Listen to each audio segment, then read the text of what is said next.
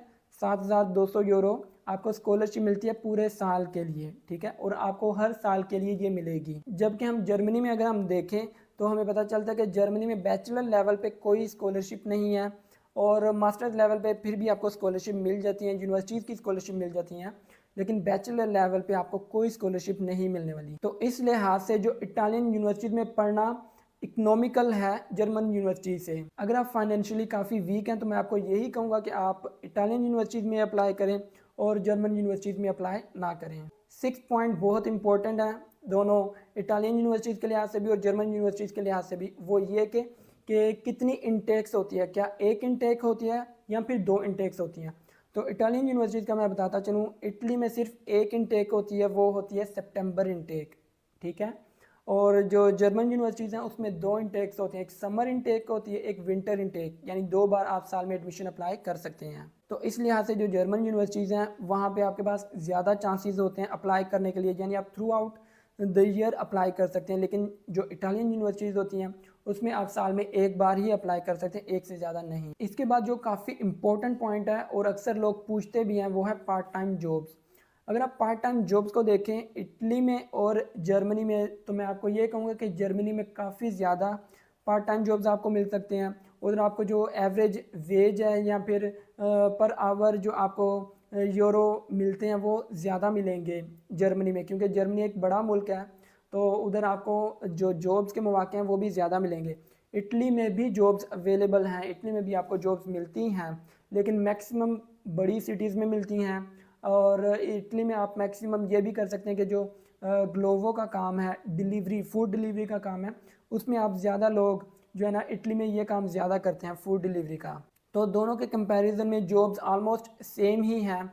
Italy में भी आपको इजीली जॉब्स मिल जाती हैं। फूड डिलीवरी की जॉब्स स्टूडेंट ज़्यादा प्रेफर करते हैं क्योंकि इसमें आपको फ्लेक्सिबल आवर्स मिलते हैं कि जब आप चाहते हैं तब आप काम कर सकते हैं।